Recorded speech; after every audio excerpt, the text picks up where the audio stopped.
अस्सलाम वालेकुम। जो मैं क्रिकेट पे बात करूँगा वो बहुत इम्पोर्टेंट है। सबसे पहले मैं पाकिस्तान सुपर लीग के हवाले से बात करूँगा, उसके बाद इंडिया साउथ अफ्रीका का मैच और उसके बाद न्यूजीलैंड और वेस्ट इंडीज़ का टेस्ट मैच।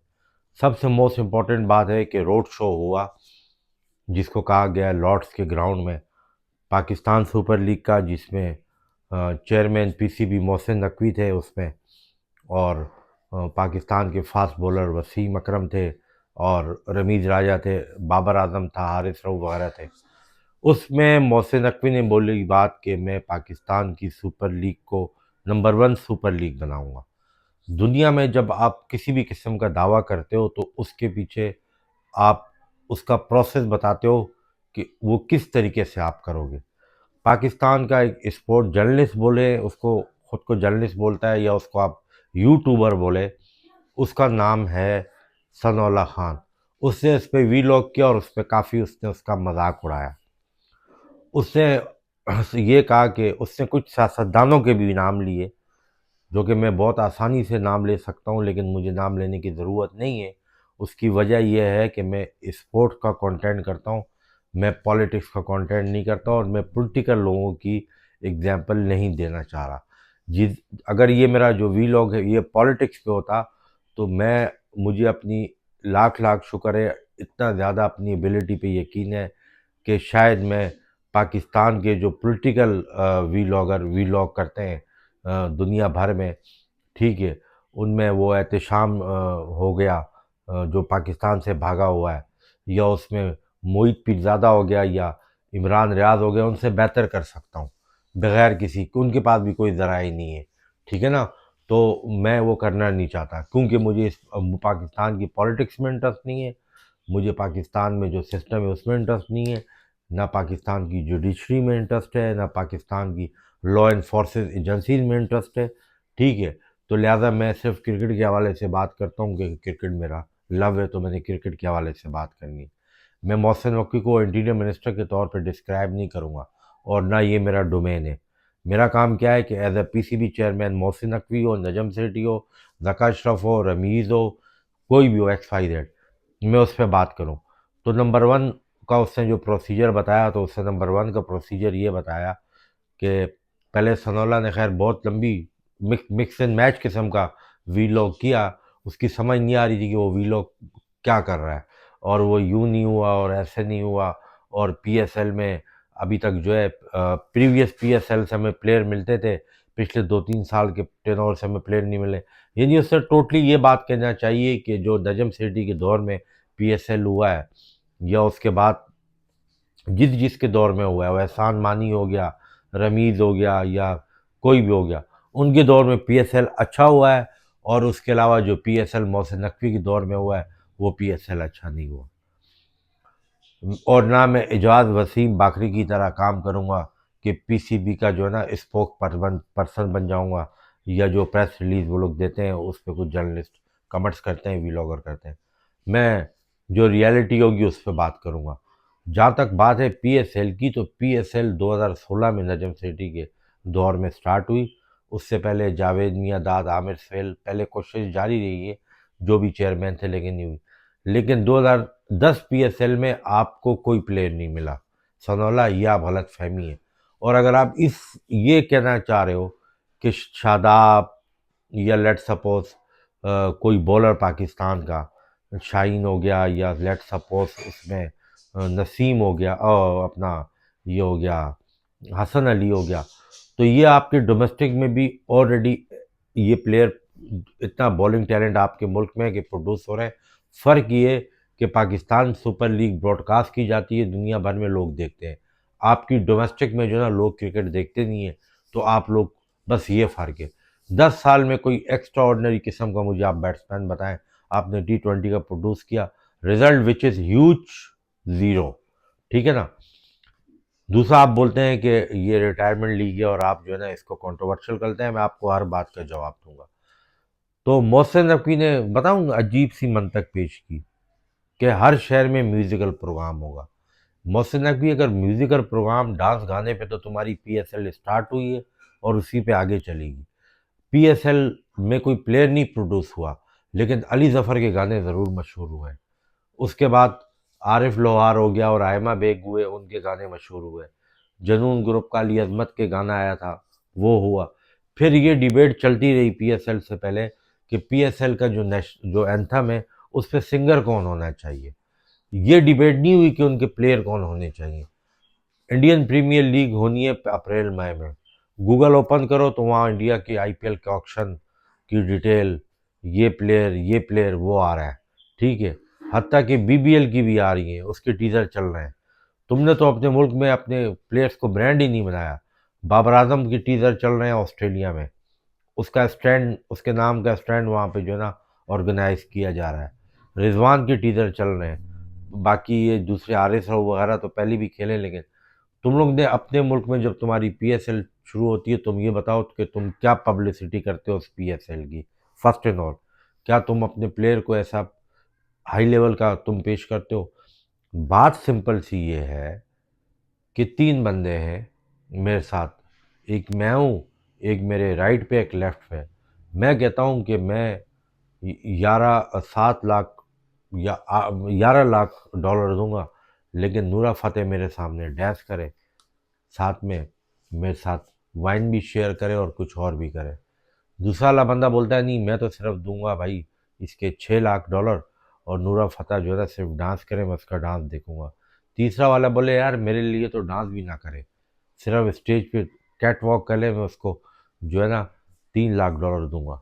तो कॉमन सेंस की बात है कि जिसने 11 लाख डॉलर की डिमांड की है, नूरा फतेह उसके लिए वो सब कुछ करेगी जो वो बंदा चाहेगा।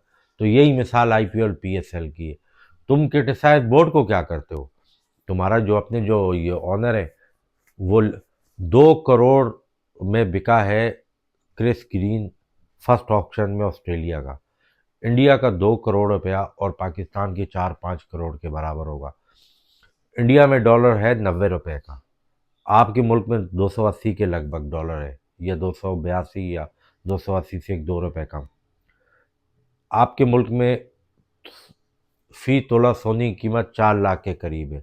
हिंदुस्तान में 1,32,000 30,000 है। पहले तो आपकी करेंसी की वैल्यू नहीं है। अगर आप उन प्लेयर्स को 10 करोड़ रुपए भी दोगे ना एक प्लेयर को, जो कि आप दे नहीं सकते, तो वो इंडियन रुपीस का 4 करोड़, 4.5 करोड़, 5 करोड़ बनते हैं। लेकिन इंडिया ने जो 2 करोड़ रुपए में प्लेयर लिया है, जो सबसे लो कैटेगरी का है, वो आपकी पीएसएल के हिसाब से 6 या 5 या 6 करोड़ का है। तो क्या आप प्लेटिनम कैटेगरी में या आप ऑक्शन में जाओगे, क्या आप उस प्लेयर की कीमत क्या लगाओगे? तो लिहाजा अगर आईपीएल से बच्चे कुचे प्लेयर आपके पास आते हैं तो इसमें कोई शर्मिंदगी और बायस नहीं है।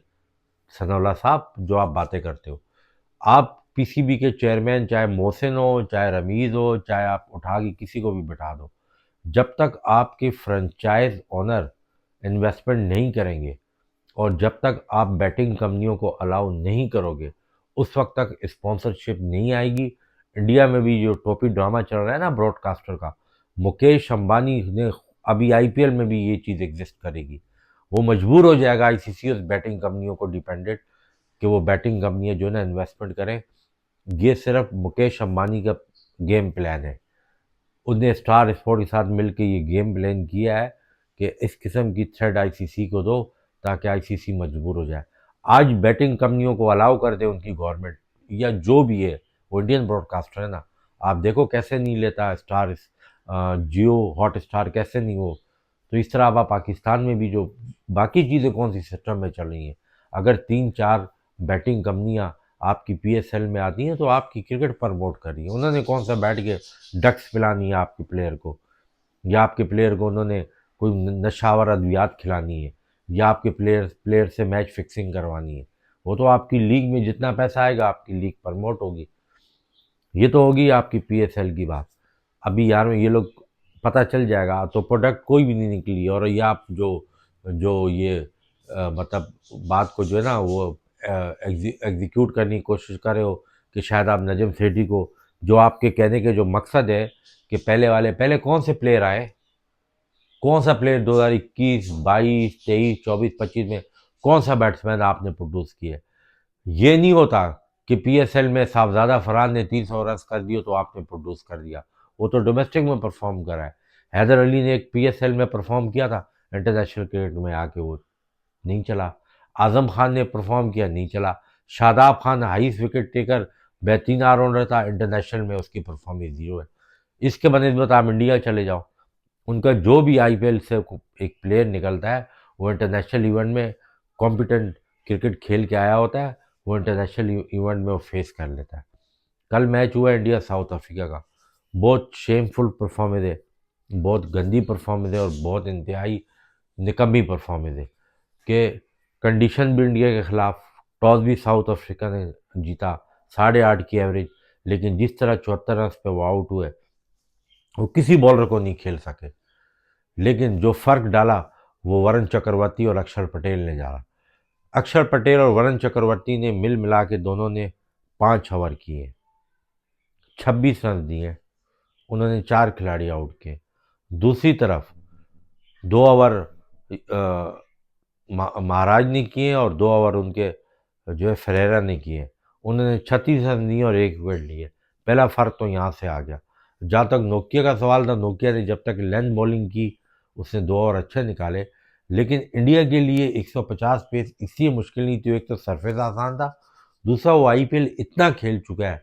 उसको टैकल किसने किया? उसको टैकल किया हार्दिक पांड्या ने। हार्दिक पांड्या ने उसको टैकल इसलिए किया है कि वो पुराना प्लेयर है, वो बहुत उसको आईपीएल में खेल चुका है।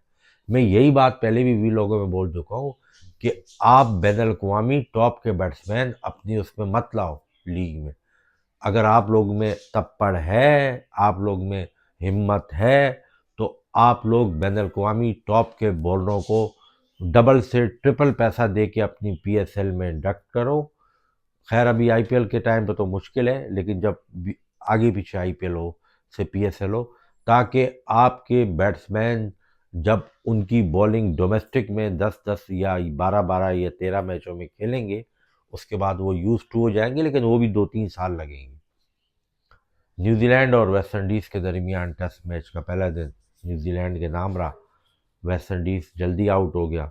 ये क्रिकेट है, ब्रेव ने वो 100 रन किए, आज उससे 20 भी नहीं किए, ये क्रिकेट है, ठीक है। लेकिन बहरहाल वेस्ट इंडीज़ की टीम कमज़ोर टीम है, इतनी मजबूत टीम नहीं है, और अगर वो न्यूजीलैंड के ख़िलाफ़ इन 2 टेस्टों में से किसी एक टेस्ट को ड्रॉ ये जीत भी जाती है तो इसकी बहुत बड़ी अचीवमेंट है। बहरहाल नेक्स्ट कंटेंट में किसी और टॉपिक की बात करेंगे, कंटेंट बहुत है। गौतम गंभीर की बात करता फिरूँ मैं, जो इसी कंटेंट में है कि गौतम गंभीर पे भी एक कंटेंट मैंने करना है, एक रवि शास्त्री के पॉडकास्ट पे भी करना है। बहरहाल बीच में मैंने कंटेंट की नहीं है, तो बेशुमार कंटेंट है जो फर्दर मैं आपके सामने करता रहूँगा। उसके अलावा रशिया में भी मेरा चैनल देखा जा रहा है, तो रशिया में जो व्यूअर्स हैं वो पाकिस्तानी हैं या इंडियन हैं, उसके अलावा जो है वो ऑटो ट्रांसलेट में वो देख सकते हैं। यूक्रेन तक में देखा जा रहा है, लेकिन मेरे चैनल को सब्सक्राइब करना मत भूलें, लाइक और कमेंट ज़रूर किया करें।